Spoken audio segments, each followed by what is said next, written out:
Friends, आज हम बात करने वाले हैं 6 जून 1978 को release supernatural horror movie Damien Omen 2। इस मूवी को डायरेक्ट किया है डॉन टेलर ने और इसकी करंट IMDb रेटिंग है 6.2 आउट ऑफ 10। तो फ्रेंड्स, अभी मैं अपने चैनल पर ओमेन सीरीज की मूवी की वीडियो अपलोड कर रहा हूँ। तो फ्रेंड्स, ये मूवी ओमेन सीरीज की तीसरी मूवी है। अगर अभी तक आपने इसके बाकी 2 पार्ट्स नहीं देखे हैं तो उनका लिंक डिस्क्रिप्शन बॉक्स में आपको मिल जाएगा, उन्हें जरूर देखें ताकि आपको ये स्टोरी समझ आ सके। मूवी की शुरुआत रॉबर्ट हॉर्न के मरने के 1 हफ्ते बाद से शुरू होती है, जहां हम कार्ल बुगनहेगन को देखते हैं। जब उसे पता चलता है कि डेमियन अभी भी जिंदा है तो वो अपने फ्रेंड माइकल मॉर्गन से मिलने जाता है और उसे बताता है कि डेमियन एक शैतान का बेटा है, यानी कि एंटी क्राइस्ट है। और कार्ल माइकल को एक बॉक्स देता है और उसे बताता है इस बॉक्स में एंटी क्राइस्ट के बारे में मैंने सारी बातें लिख दी है और ये भी लिख दिया है कि एंटी क्राइस्ट को कैसे मारा जाएगा, और उसको मारने के लिए वो जो 7 खंजर होते हैं वो भी मैंने इस बॉक्स में रख दिया है। लेकिन तुम इस बॉक्स को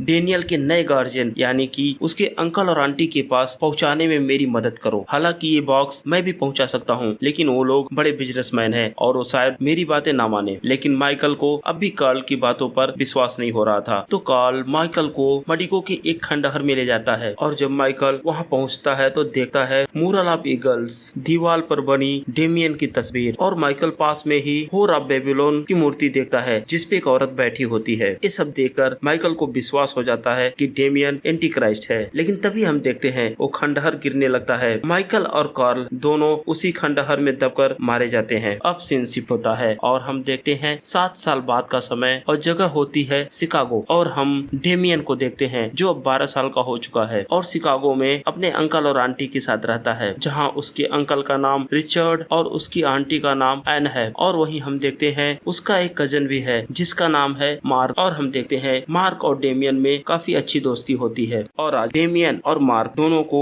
मिलिट्री एकेडमी में दाखिला मिल गया है और वो दोनों आज घर से मिलिट्री एकेडमी के लिए जा रहे होते हैं। रिचर्ड और एन उन दोनों को विदा करते हैं। अब सीन शिफ्ट होता है और हम देखते हैं रिचर्ड, उसकी वाइफ एन और रिचर्ड की आंटी मॉरियन और डॉक्टर चार्ल्स, ये चारों डिनर टेबल पर होते हैं। लेकिन तभी रिचर्ड की आंटी मॉरियन बोलती है कि हमें मार्क और डेमियन को अलग अलग स्कूलों में रखना चाहिए, क्योंकि मुझे लगता है डेमियन की वजह से मार्क गलत संगत में पड़ जाएगा। यहाँ मॉरियन की बातों से लगता है कि वो डेमियन को पसंद नहीं करती। तो रिचर्ड बोलता है इसमें प्रॉब्लम क्या है, दोनों बच्चे एक साथ एक एकेडमी में पढ़ेंगे तो अच्छा ही रहेगा। लेकिन उसकी आंटी बोलती है नहीं, मैं नहीं चाहती कि ऐसा हो, लेकिन अगर तुम मेरी बात नहीं मानोगे तो तुम्हें मैं याद दिलाती हूँ कि तुम्हारे इस बिजनेस में 27% मेरा भी शेयर है। तो रिचर्ड बोलता है हाँ मुझे पता है कि आपका 27% है। वहीं आना बोलती है कि वो दोनों मेरे बच्चे हैं और मैं जहाँ चाहूंगी वहीं वो दोनों पढ़ेंगे। तो मारियन बोलती है वो तुम्हारे बच्चे नहीं है ना, एक रिचर्ड की पहली पत्नी का बेटा है, तुम्हारा नहीं, और डेमियन रिचर्ड के भाई का बेटा है, वो भी तुम्हारा बेटा नहीं है। ये बात सुनकर अना बहुत गुस्सा होती है। वो मारियन को वहाँ से जाने के लिए बोलती है। मारियन जाते वक्त बोलती है कि अगर तुमने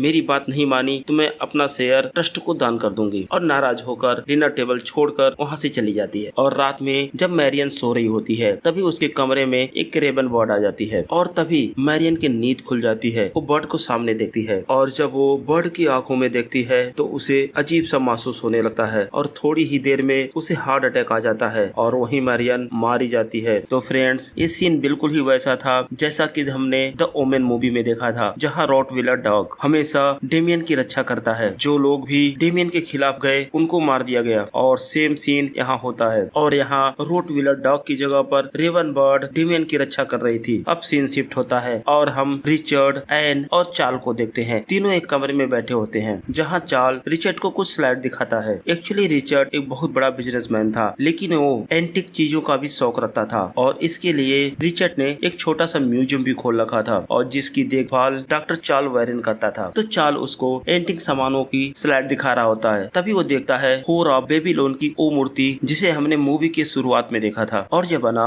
उससे होर ऑफ बेबीलोन के बारे में पूछती है तो बताता है कि रोम के लोगों का मानना है कि इसके 10 सिर अलग अलग 10 राजाओं को रिप्रेजेंट करते हैं, और ये वो राजा है जिनके पास अपना कोई भी किंगडम नहीं था, लेकिन डेविल ने उनको प्रॉमिस किया था कि वो अपनी ताकत से उन 10 को अलग अलग देश का राजा बनाएगा। वहीं उन तस्वीरों में एक लड़की की भी तस्वीर होती है। तो रिचर्ड पूछता है कि ये कौन है, तो चार्ल्स बताता है कि इसका नाम जॉन हर्ट है और एक जर्नलिस्ट है, और वो बुगनहेगन पर एक बायोग्राफी लिख रही है, और वो तुम्हारा एक इंटरव्यू लेना चाहती है। लेकिन रिचर्ड बोलता है मैं कोई इंटरव्यू नहीं देना चाहता। और वहीं दूसरी तरफ हम देखते हैं मार्क और और डेमियन दोनों की एकेडमी ट्रेनिंग बहुत अच्छे से चल रही होती है। अब अगले दिन जब काफी देर तक मैरियन अपने रूम से बाहर नहीं आती तो अना उसके कमरे में जाती है और देखती है कि मारियन अपने बेड के नीचे गिरी होती है और चेक करने पे उसे पता चलता है कि मारियन तो मर चुकी थी। वहीं दूसरी तरफ रिचर्ड अपने ऑफिस में होता है और वो लोग कुछ बिजनेस की बातें कर रहे होते हैं। तभी उसे एक कॉल आता है और उसे पता चलता है कि उसकी आंटी मारियन की डेथ हो गई है, जिसे सुनकर वो काफी दुखी भी होता है। अब सीन शिफ्ट होता है और हम देखते हैं डेमियन और मार्क एकेडमी में होते हैं। तभी वहाँ एक लड़का डेमियन के फादर के बारे में कुछ गलत बोलता है और इस बात को लेकर के डेमियन, मार्क और उस लड़के के बीच में लड़ाई हो जाती है। तभी हम देखते हैं डेमियन उस लड़के को ध्यान से देखने लगता है और उसके बाद उस लड़के को अजीब से पेन होने लगते हैं। ये बात मार्क के लिए भी थोड़ी अजीब थी। जब वो दोनों बाहर जाते हैं तो मार्क उससे पूछता है कि तुमने उसके साथ ऐसा क्या किया? तो डेमियन बोलता है मैं खुद नहीं जानता कि उसके साथ ऐसा कैसे हुआ। अब सीन शिफ्ट होता है और हम रिचर्ड को देखते हैं। वो अपने ऑफिस से बाहर आता है जहाँ उसे वो जर्नलिस्ट जॉन हॉट मिलती है और रिचर्ड से बोलती है कि वो उसका इंटरव्यू लेना चाहती है। तो रिचर्ड बोलता है अभी वो फ्री नहीं है, वो एयरपोर्ट जा रहा है और कभी बाद में वो उसको इंटरव्यू दे देगा। तो जॉन हॉट बोलती है कि मैं आपका ज्यादा समय नहीं लूंगी, क्या मैं आपकी कार में बैठकर आपके साथ जा सकती हूँ, साथ साथ में मैं आपका इंटरव्यू भी ले लूंगी। अब रिचर्ड एग्री हो जाता है। अब रास्ते में वो रिचर्ड से पूछती है कि क्या आप कभी कार्ल बुगनहेगन से मिले थे? तो रिचर्ड बोलता है मैं उसके बारे में ज्यादा नहीं जानता। तो बताती है कि वो एक जोर्सिस्ट भी था और 7 सालों से वो मिसिंग था, लेकिन एक हफ्ते पहले उसके कंकाल जमीन में दफन मिले ईगल वॉल्स के पास। तो बताती है कि तुम्हारा भाई रॉबर्ट भी मरने से पहले चार्ल्स बुगनहेगन से मिलने गया था। तो रिचर्ड उससे पूछता है कि तुम्हें ये जानकारी कहाँ से मिली? तो बताती है कि तुम्हारे भाई के साथ एक फोटोग्राफर जिसका नाम कैथ था वो काम करता था। कैथ और तुम्हारा भाई दोनों चार्ल्स से मिलने गए थे, लेकिन कैथ की वहीं पर एक एक्सीडेंट में मौत हो गई और उसके कुछ दिन बाद तुम्हारे भाई की भी मौत हो जाती है। तो तुम्हें नहीं लगता ये सब चीजें आपस में जुड़ी हुई हैं? और वो रिचर्ड को ये भी बताती है कि तुम्हारे भाई के मिलने के 7 दिन बाद ही बुगनहेगन गायब हो गया। किसी को भी नहीं पता चला कि बुगनहेगन कहाँ गया और आज 7 साल बाद उसका कंकाल मिला है। अब रिचर्ड अपने ड्राइवर को बोलता है कि गाड़ी रोको और इसको बाहर निकालो। वो बोलती है कि तुम्हारे भाई की ही तरह तुम्हारी भी जान खतरे में है, लेकिन रिचर्ड उसकी बातों को इग्नोर कर देता है और उसे अपने कार से बाहर निकाल देता है। वो रिचर्ड को ये भी बोलती है कि बुगनहेगन ने तुम्हारे भाई को भी वार्न किया था, लेकिन रिचर्ड उसकी कुछ भी नहीं सुनता और वहाँ से चला जाता है। और दूसरी तरफ हम देखते हैं अना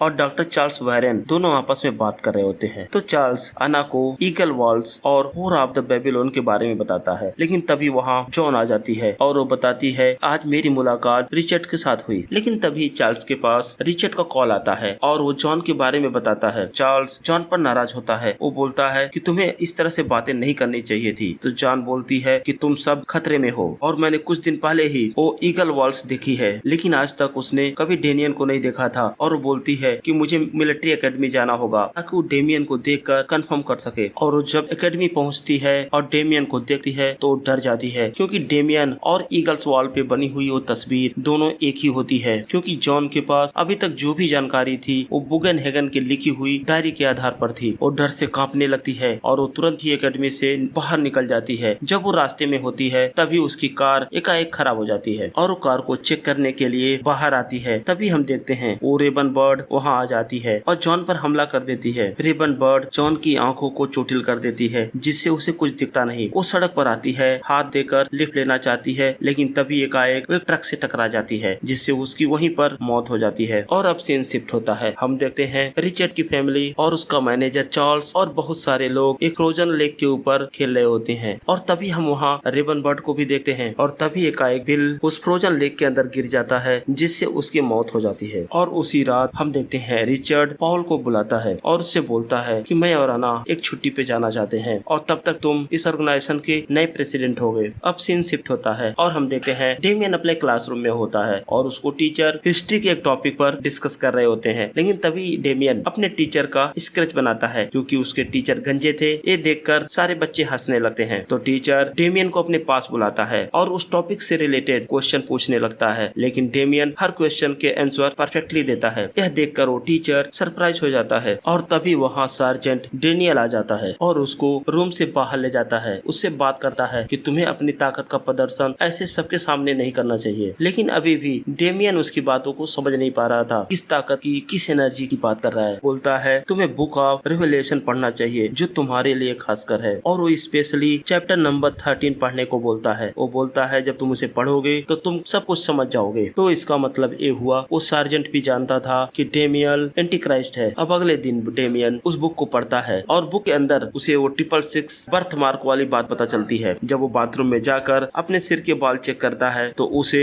वो 666 मार्क दिखते हैं। तो समझ जाता है कि वो एक एंटी क्राइस्ट है और उसके दुनिया में आने का उद्देश्य क्या है, लेकिन वो इसे अभी भी एक्सेप्ट नहीं कर पा रहा था। वो एकेडमी से दूर भाग कर जाता है और एक जगह पर पहुंचकर रोने लगता है और चिल्ला चिल्ला कर अपने आप से पूछता है कि वही क्यों। अब सीन शिफ्ट होता है और हम देखते हैं डेमियन अपने एकेडमी के बच्चों के साथ अपने अंकल के एक प्लांट पे घूमने जाता है और तभी वहाँ एक गैस का चैम्बर फट जाता है जिससे कई लोग घायल हो जाते हैं और वो बच्चे वो भी प्रभावित होते हैं। लेकिन हम देखते हैं डेमियन उसको कुछ फर्क नहीं पड़ता, बाकी बच्चे खांस रहे होते हैं लेकिन वो नॉर्मली वहाँ से बाहर आ जाता है। वहीं रिचर्ड डॉक्टर से मिलता है और उन बच्चों के हेल्थ के बारे में पूछता है तो डॉक्टर उसको बताते हैं कि सब लोग खतरे से बाहर हैं लेकिन सबको कुछ न कुछ इन्फेक्शन जरूर हुआ है। और डॉक्टर उसको ये भी बताता है कि मैंने सारे बच्चों के टिश्यू और ब्लड टेस्ट लिए और चेक करने पे मुझे पता चला कि सारे बच्चे किसी न किसी तरह से इफेक्टेड हैं, सिर्फ डेमियन को छोड़कर। डेमियन को कुछ भी नहीं हुआ। तो डॉक्टर डेमियन का कुछ और टेस्ट करना चाहता था लेकिन डेमियन मना कर देता है। लेकिन डॉक्टर के पास ब्लड सैंपल होता है, उसी से वो टेस्ट करता है तो देखता है कि डेमियन की ब्लड की कोशिकाएं इंसानी कोशिकाओं से बिल्कुल ही अलग थी। वो काफी बुक्स को चेक करता है तो उसे मिलता है कि जो डेमियन की ब्लड की कोशिकाओं का नेचर था वो जयकाल का था। यह देखकर डॉक्टर सरप्राइज हो जाता है कि एक इंसान की ब्लड कोशिकाएं एक जयकाल से कैसे मैच कर सकती हैं। तो फ्रेंड्स, हमने देखा था in the first oven movie में डेनियल की माँ मार्गरेट किसी इंसान से नहीं बल्कि एक जयकाल से प्रेग्नेंट हुई थी, जो उसे कभी पता नहीं चला क्योंकि जयकाल भी किसी डीमन के कब्जे में था। ये वही डीमन था जो एंटी क्राइस्ट के रूप में इस दुनिया में आना चाहता था। यही वजह है कि डेमियन की ब्लड की कोशिकाएं इंसानों से मैच नहीं करती। अब वो डॉक्टर वो ब्लड सैंपल कलेक्ट करता है और अपने ऑफिस से बाहर जाता है। जब वो लिफ्ट में होता है एकाएक उसका कंट्रोल टूट जाता है और लिफ्ट सीधा नीचे गिरती है जिससे वो डॉक्टर की मौत हो जाती है। अब अगले दिन रिचर्ड न्यूज़पेपर में डॉक्टर के मरने की न्यूज पढ़ता है। अब धीरे धीरे रिचर्ड को भी डेमियन पर शक होने लगा था, लेकिन जब वो अना से बात करना चाहता है तो अना मना कर देती है। और यहाँ हम ये भी नोटिस करते हैं कि अना अपने बेटे मार्क से ज्यादा डेमियन को प्यार करती है। और वहीं दूसरी तरफ हम चार्ल्स को देखते हैं जो अपने म्यूजियम के ऑफिस पहुँचता है तो उसे एक कोरियर बॉक्स मिलता है जो कि उसके नाम से आया था। और जब वो बॉक्स को खोलता है तो हम देखते हैं बुगनहेगन की वो बॉक्स जिसको हमने मूवी के शुरुआत में देखा था, वो चार्ल्स को मिलती है। और जब चार्ल्स उस बॉक्स को खोलता है तो उसे वही 7 खंजर मिलते हैं जो एंटी क्राइस्ट को मारने के लिए बनाया गया था। और चार्ल्स को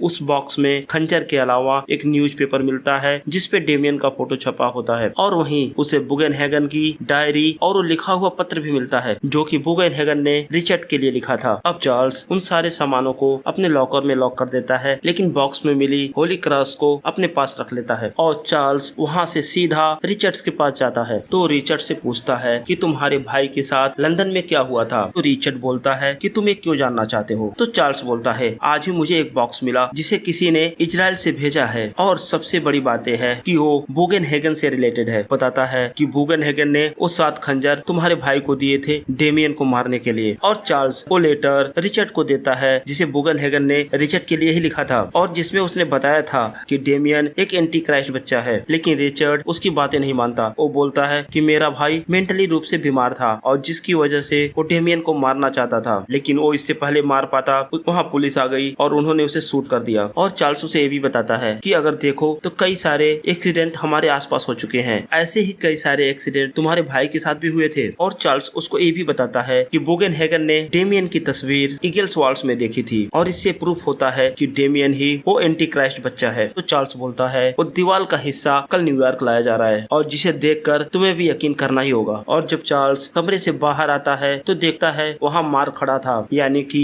मार्क ने भी उन दोनों की बातें सुन ली थी। अब अगली सुबह हम देखते हैं मार्क जंगल की तरफ वॉक के लिए जाता है और डेमियन मार्क को बाहर जाता देख लेता है, वो भी उसके पीछे जाता है। लेकिन डेमियन जब भी मार्क से बात करना चाहता था तो मार्क उससे दूर हो जाता है। वो बोलता है तुम मेरे भाई नहीं हो, तुम एक शैतान हो, इसीलिए तुम्हारे पिता तुम्हें मारना चाहते थे। और यहाँ डेमियन ना चाहते हुए भी मार्क को अपने डेविल ताकतों से मार देता है। लेकिन जब रिचर्ड और अना वहाँ पहुँचते हैं तो उनसे बोलता है कि मैंने कुछ नहीं किया, हम दोनों टहल रहे थे और एकाएक गिर गया। लेकिन मार्क की मौत के बाद अब रिचर्ड को भी डेमियन पर शक होने लगा था। वो न्यूयॉर्क जाता है ईगल्स वॉल को देखने के लिए, लेकिन जब वो पहुँचता है तो देखता है चार्ल्स बिल्कुल ही पागलों की तरह बिहेव कर रहा था। लेकिन रिचर्ड के कहने पे चार्ल्स उसे उस जगह जगह पे ले जाता है जहाँ वो ईगल्स वॉल रखी थी। वो जगह एक ट्रेन का यार्ड होता है और जब रिचर्ड डेमियन की तस्वीर उस दीवार पर देखता है तो भी सरप्राइज हो जाता है। लेकिन तभी एक एक्सीडेंट होता है और जिसमें चार्ल्स मारा जाता है। अब रिचर्ड न्यूयॉर्क से अपने घर वापस आ जाता है और अपनी वाइफ अना से मिलता है। उसको बताता है कि डेमियन एंटी क्राइस्ट है और जिसकी वजह से कई सारे लोग मारे जा चुके हैं। लेकिन हम देखते हैं अना अभी भी मानने को तैयार नहीं थी कि डेमियन एंटी क्राइस्ट है। वो चार्ल्स के ऑफिस में जाता है और उन खंजरों को ढूंढ लेता है और अना से बोलता है कि हमें डेमियन को मारना ही होगा। लेकिन रिचर्ड इससे पहले कुछ करता, अना उन्हीं खंजरों को रिचर्ड के पेट में घुसेड़ देती है और रिचर्ड वहीं मारा जाता है। और हम देखते हैं अब डेमियन भी वहाँ आ चुका था। और फ्रेंड्स, हम शुरू से देख रहे थे कि अना का लगाव डेमियन की तरफ कुछ ज्यादा ही रहता है। इसका मतलब ये हुआ कि रिचर्ड की पहली वाइफ को इन लोगों ने मार दिया ताकि अना उसकी दूसरी वाइफ बनकर उसके घर में आ सके। और अना ने लास्ट तक पूरी कोशिश की रिचर्ड को मनाने के लिए कि वो डेमियन को एंटी क्राइस्ट न माने। लेकिन डेमियन अपनी इविल ताकतों से वहाँ पर आग लगा देता है और अना भी उसी आग में जलकर मर जाती है। डेमियन म्यूजियम से बाहर आता है और उसके चेहरे पे एक शैतानी मुस्कान होती है, यानी कि सफलता की एक और सीढ़ी। अब डेमियन पूरे थ्रॉन इंडस्ट्री का अकेला मालिक था। तो फ्रेंड्स, इसी के साथ ये मूवी यहीं पर समाप्त हो जाती है। हमें कमेंट सेक्शन में जरूर बताएं आपको ये मूवी कैसी लगी और अगर अभी तक आपने मेरे चैनल को सब्सक्राइब नहीं किया है तो प्लीज सब्सक्राइब करें। धन्यवाद।